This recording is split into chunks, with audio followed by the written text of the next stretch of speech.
पाकिस्तान के लिए IMF programme की नाहमवार IMF एग्जीक्यूटिव बोर्ड का इजलास 25 सितंबर को शेड्यूल। वज़ीर खजाना मोहम्मद औरंगजेब ने बड़ी खुशखबरी दे दी, कहा कि रवा माह बोर्ड के इजलास में मामलात को हतमी शक्ल दी जाएगी।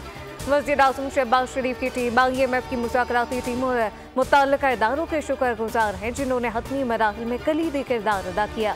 मईशत इस्तेहकाम के बाद तरक्की की जानिब गामज़न है। स्टेट बैंक के मुताबिक पाकिस्तान को रवा माली साल 26.20 अरब डॉलर अदा करने हैं। माली साल की अदायगियों में 16.3 अरब डॉलर रोल ओवर होंगे।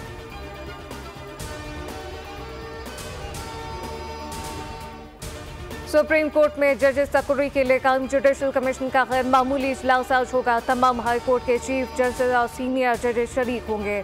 जजेस तैनाती और जुडिशल कमीशन रूल की मंजूरी पर गौर होगा।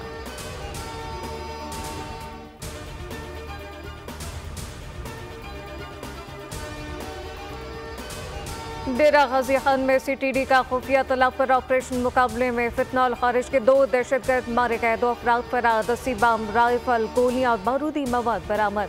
वफाकी से दाखिला मोहसिन नकवी की दहशतगर्दी का मंसूबा नाकाम बनाने पर CTD पंजाब को खराज तहसीन, कहा कि CTD पंजाब के बहादुर और प्रोफेशनल सपूतों पर फख्र है।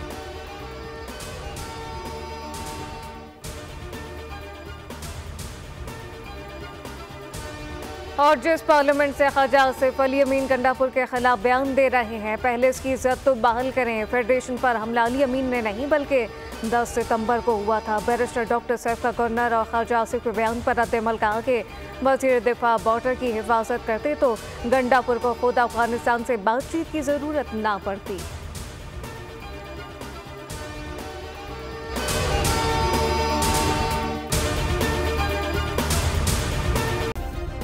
सब्सक्राइब करें और बेल दबाएं ताकि कोई खबर रह न जाए।